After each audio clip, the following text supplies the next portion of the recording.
Olá, amigos da Diagnotec, mais uma vez Diagnotec em campo, como prometido, trazendo até vocês, no quesito diagnóstico, informações para que possamos compartilhá-las e com isso aprimorar nosso conhecimento, ok? Hoje chegou até nós um veículo com reclamação de consumo e potência, o Celtinha 2015, com um problema relacionado a dessa reclamação, ok? E a gente vai dar início a um diagnóstico completo para identificar a origem desse problema. Vamos lá? Bom, dando sequência ao diagnóstico, um dos primeiros passos é a gente analisar a compressão relativa dos cilindros, ok? Então a gente entra com o equipamento, fazendo observação do motor 4 cilindros, ok? E testes relacionados à compressão relativa via osciloscópio, ok? Como todos sabem, devemos dar início a partida inibindo o funcionamento do motor e observando a situação de compressão relativa mediante a partida.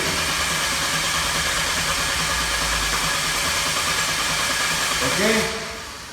Está aí analisando mediante partida a compressão relativa do motor. Um dos primeiros passos no diagnóstico, ok?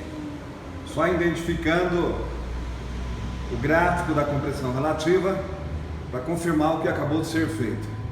Analisando a curva, ou seja, a anatomia do sinal no induzido de partida do motor de partida e ao mesmo tempo o gráfico relacionado à compressão relativa de cilindro. Vamos lá? Dando sequência ao diagnóstico, uma outra coisa que deve ser analisada de forma muito criteriosa é a capacidade da bateria do acumulador de tensão do veículo, analisando dados como sua resistência interna, capacidade em CCA, corrente, armazenagem de corrente em repouso, ok? Analisando isso de forma muito criteriosa, porque sem que a bateria esteja realmente especificada de forma correta e ao mesmo tempo funcionando de forma correta, impossível ter o restante do funcionamento adequado. Vamos dar partida e verificar o seu CCA e todas as informações.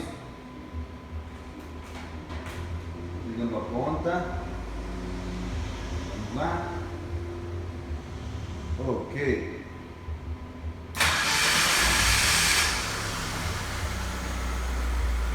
Aí, valores enquadrados. Só analisar agora, dando sequência ao diagnóstico, ok? Segundo passo, não menos importante que o primeiro, ok?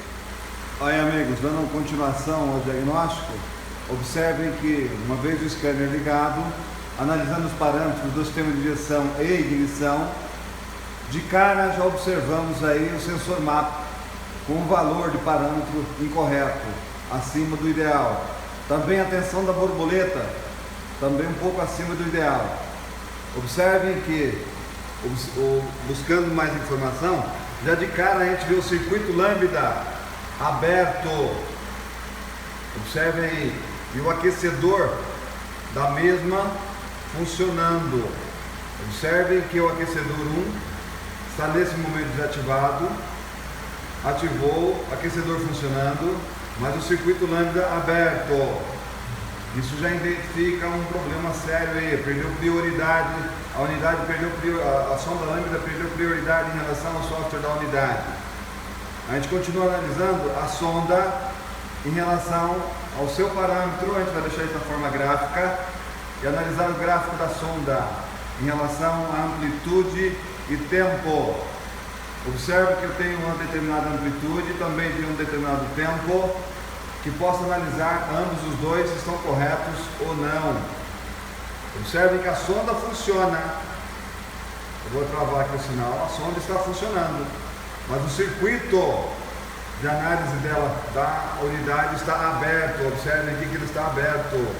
O aquecedor correto, trabalhando correto, as transições são feitas, mas o circuito aberto, perdeu-se prioridade.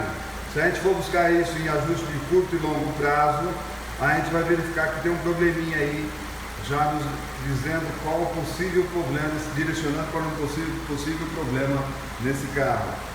Ok, senhores? Falha de ignição zero, embora a gente vai analisar isso com o osciloscópio. Taxa de álcool 82%. Observem aqui. Transição lambda pobre e rica funcionando. Controle de detonação ativado. Ou seja, eu tenho todos os parâmetros do sistema de direção acontecendo de forma normal. E me dizendo que pode estar acontecendo no circuito. Ok? Continuamos o diagnóstico agora no sistema de ignição, ok? Senhores, dando sequência, como eu acabei de dizer, analisando agora o circuito primário de ignição e o circuito secundário. E ao mesmo tempo, pelo que o equipamento tem 4 canais, analisando o comportamento da válvula injetora em relação ao seu tempo e o consumo de corrente, válvula a válvula.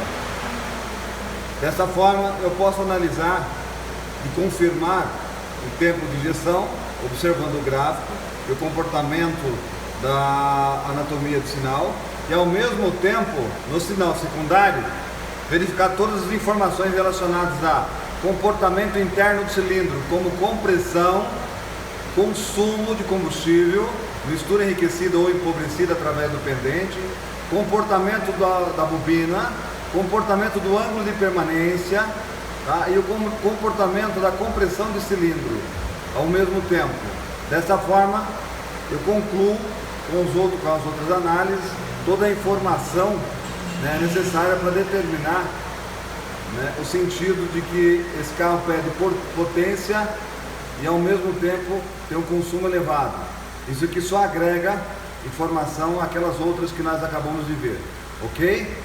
No sentido da gente buscar isso, parar o sinal, como eu vou parar agora, fazer as suas devidas medições, como eu vou fazer agora, e determinar o possível problema do veículo, analisando sinal a sinal, tanto o consumo de corrente da válvula injetora, como o seu tempo de trabalho, o comportamento da sua anatomia, da mesma forma fazendo isso com todo o sinal de primário e secundário de ignição. Sinal muito importante para a análise, né, do funcionamento do veículo. Mas ainda vamos dar sequência ao diagnóstico. Tudo bem? Aí, dando sequência, acabamos de colocar o transdutor no cilindro para observar a situação mecânica de cada cilindro, situação de descarga, cruzamento de válvula, overlap, lobe center no caso do comando de válvula, compressão relativa novamente, situação de pressão de coletor, ok? Ao mesmo tempo comparando o sinal de rotação e o sinal de fase, para observar sincronismo e possíveis anomalias do sinal, ok? Na sequência, usando a ferramenta, no caso os cursores, para determinar valores relacionados ao funcionamento mecânico do motor e com isso poder ter uma informação correta de tudo aquilo que a gente pretende buscar no segmento. Aqui eu posso enquadrar, né, os meus cursores em relação ao PMS, quem trabalha já sabe o que eu estou fazendo, tá ok? Também posso enquadrar em relação às fases, os tempos do motor e com isso determinar como está o funcionamento em relação às válvulas de admissão e escape, em relação à descarga, em relação à admissão, observar como está a simetria dos sinais, enfim, poder com isso verificar sincronismo da fônica em relação ao sensor de fase, em relação ao PMS, né? Tudo isso aqui faz parte do diagnóstico.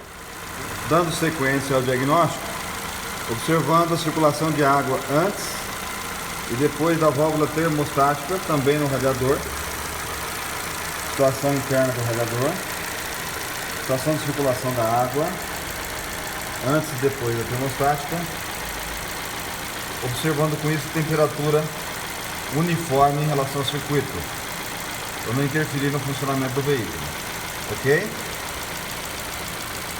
Continuando tudo isso, fazer parte do diagnóstico, tudo bem? Na continuação da análise do diagnóstico, ao mesmo tempo analisando o comportamento da bomba de combustível em função da sua rotação e resistência, em relação ao consumo de corrente elétrica e com o mesmo sinal podendo fazer a análise, mudando somente o tempo, das válvulas injetoras, o comportamento das válvulas injetoras deste veículo.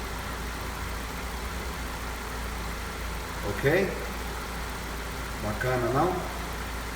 Com isso, terminando a análise de osciloscópio, a próxima e última análise de análise de gases com o analisador de gases. Ok? Bom, amigos da Diagnotec, como nós vimos, mediante vários testes, vários exames que foram feitos em relação a esse carro, num diagnóstico bastante amplo, né, conseguimos observar que, neste caso específico, não tínhamos nenhum problema relacionado ao motor, sincronismo, perda de compressão, nada disso. Nós temos um problema, nesse caso aqui, no sinal do sensor MAP, ok? Um parâmetro fora de faixa. A gente vai arrancar ele fora e verificar a causa disso, provavelmente carbonização ou até mesmo problema no circuito interno dele, né? No momento da aceleração não há variação de sinal. Isso faz com que a mistura se torne bastante enriquecida, né? E ao mesmo tempo você perde autoridade sobre a lâmpada, com isso aumentando o consumo e obviamente perdendo desempenho. Outra coisa que foi analisada também, analisando o circuito secundário, é que o gap das velas está bastante gasto, né? Obviamente vai ser arrancado fora, né? Feita a correção no caso da troca. Cabos de vela ao segundo e terceiro cilindro, né, com problemas de resistência bastante elevada, tem flashover no quarto cilindro, tudo isso, né, acrescido ao problema do MAP, faz com que você tenha realmente uma perda de desempenho e consumo elevado. Uma vez feito isso, o reparo, a gente vai voltar a fazer um novo diagnóstico para analisar e chegar à conclusão de que o carro ficou em perfeitas condições. Ok? Gostou do vídeo? Né? Dá um joinha aí pra gente, tá ok? Inscreva-se no canal, para que a gente possa com isso estar sempre com vocês aí, trazendo mais informações. Valeu? Tudo de bom!